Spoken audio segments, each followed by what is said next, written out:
when I'm conferencing with students and they share their screen, they go to the stream of our Google Classroom page and they just scroll through like this. And they're like, I don't know where everything is. And they're like looking like this and they finally click on something, but it's from 2 weeks ago. So if you are one of my friends who just stays on the stream, I'm going to suggest that you click over to the tab that says classwork. In this tab, your teachers have organized stuff for you. So for this class, it'll be organized by week, right? And it'll be labeled, and there will be due dates on the right-hand side so that you can see what's expected of you and when. So if you haven't already, I know a lot of you already watched this short video. It's an overview of what's expected of you this week. We're kind of doing it now, but if you ever need a refresher or want to clarify the assignments, I'd like you to watch that. And I definitely want you to answer the question of what is expected this week. Anywho, all of your work is going to go in this HyperDoc. There are 2 other assignments there. That's a day 1 and day 2. But those are just going to be quick little mark as done assignments when you're done with them. Does that make sense? Here's a look. When you click on the HyperDoc, it's going to show you, hey, all of your work goes here, and everything that you need can be found from this document. There's a rubric. One part of the rubric is for each of the assignments for this week. When you click on that HyperDoc, it's going to create your very own copy. So you're going to be typing right into this document. It's split into days. So you've got day 1 and day 2. That's going to be Monday, today, and Wednesday. Everything that you need to do for today or everything that's expected of you is in this little box. So we're going to be working on a website called newsela.com, and we have a text set that we're going to be working with. So in your HyperDoc, you can click on to text set, and that's going to show you 6 articles to choose from. And you just choose one that seems most interesting to you, and you're going to write the title and link it here. You're going to annotate the important details and unfamiliar words and write a summary of the text so that you have that prepared to share with others on Wednesday, because we won't have all read the same text. We did some work around summarizing. We've done it a couple different times. The first and probably the most that we've worked on it was when we were reading literature and short stories and summarizing the important information.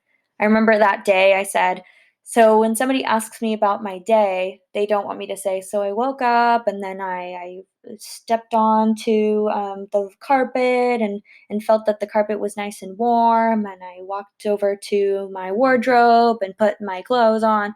Like, that would be so annoying, and nobody wants to get a summary like that. So we're just looking for the really important details, because you are going to be reading different texts. You'll see on newsela.com there are 6 for you to read, or 6 available for you to read, and you're going to choose one. And you are going to be summarizing that information because we won't have all read the same text. When you click on this, it's going to send you to Newsela. And if you're able to, I'd love for you on your screen to do that now so that we could take a look at what Newsela will look like for us. I'm hoping that it looks something like this. My version looks different because it's split up by article and by people who have seen it. So it's going to tell me when you've read it, how long you spent reading it, and it's going to tell me if you've annotated your article. So I can see right here on my side whether you've done it or not. On your side, it's probably going to look more like, Mary Kate, have you gotten here yet? Yes, it looks similar. So it probably looks more like this, right? With the text in boxes? Yeah. Okay. So it's just asking you to select one of the texts based on your interests. There are 6 here. When you're reading, you can do annotations. So you can highlight and annotate. And you are going to be writing a 4 to 6 sentence summary in this week's HyperDoc. So I'm thinking, let me just see where I am going to write that. So here in day 1, on your HyperDoc on Google Classroom, you are going to write down which article you've decided to write, and you're going to write your summary here in this box. When you're done with that, you can click Mark as Done, and it's going to send you back to the Google Classroom page so that you can hit Mark as Done on the Newsela assignment. So I get an idea that it's 9th grade reading level. That's perfect for me. And then I can kind of skim the headlines or the subheadings there to see what it's going to be about. And I realized that, hey, there's actually a lot of really more specific items within this article. I think I'm going to choose that. Ooh, there's graphics as well. So my task is going to be summarizing what it is this article is telling me. So I might write that an article published in mid-March from Forbes suggests that the coronavirus is closing everything because of flattening the curve. And then you'll probably explain that in your summary, right? You're selecting the important information. Annotation might look like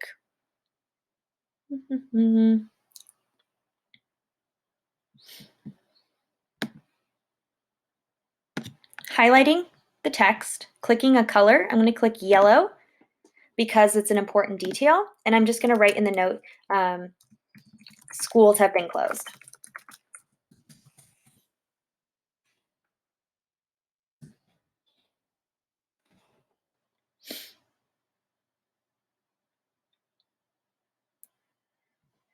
While Sergio's thing is loading up for me, you'll notice that on the right-hand side, there's a rubric. It might not look exactly like this on yours, but I know that you can see the rubric here while you're working. I'm giving you a grade for your summary and in-text citation. So Sergio, while you're working on your summary today, you may hit this little button to pop down the menu there for the summary rubric. There it is. You can see what it looks like to get a 3, a 4, 2, and a 1.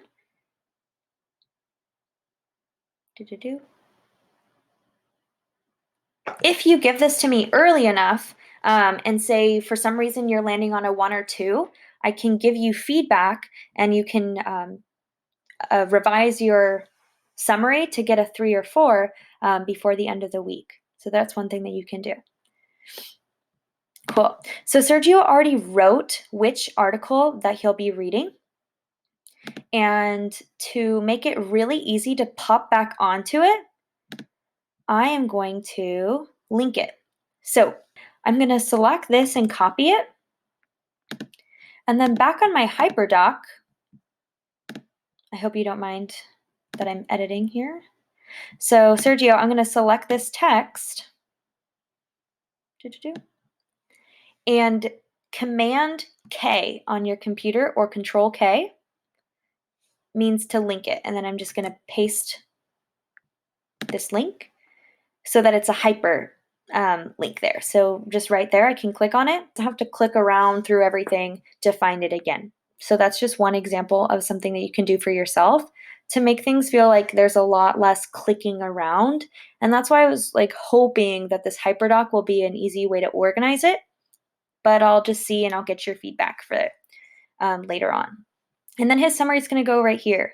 Remember, Sergio, as you summarize your article, that most of the people that you're talking to probably haven't read it and don't know anything about this. So just keep that in mind and maybe give them some background information because some people might not even know where, say, Bronx is, right? So the day 1 on the HyperDoc, the little, just like Mark has done, that one says, wait, let me check. But day 1 should be done by today or today, right? So that's a good question. I would love for you to be able to finish it during class time today, but I realize, as the clock is ticking already, we might not finish it, and that's okay. I would like you to be done with the summary and ready to share it for sure on Wednesday. So you'll see here it's due at the top of class on day 2. Oh, okay. Speech I linked. I put it in the HyperDoc and I attached the link to it. Like it's in the words. Like I don't know if I'm doing the annotations right. Okay, I'll take a look at that one. Can you just tell me which article you're reading? That one. It looks like the Bronx Zoo one. Yeah. Cool. So I can see you've already made 3 annotations. Great.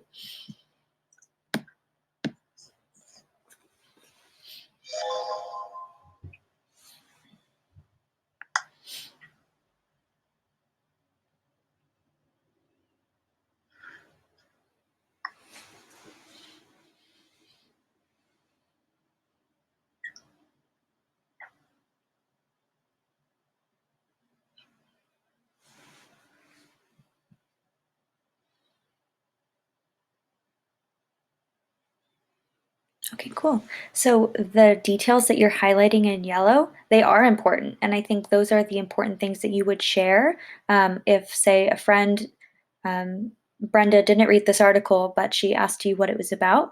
Those are a couple of important things to share. So you're totally doing this right already. Okay. So quick jump to Wednesday because we are going to be working on day 1 mostly today. We're also using a new website called No Red Ink that most of you have already logged into, and most of you already have this class code and have used it in my class. But if you haven't yet, you'll be jumping in and completing this assessment. It's mostly to make sure we know how to properly quote texts and include in-text citations into our text. So we're going to be working on that in virtual class. If anybody wants to get started on that earlier, they're welcome to, but I'm going to give you work time. So good question. During the work time, I will be checking in with you. So if you have any questions, I'm here to help you.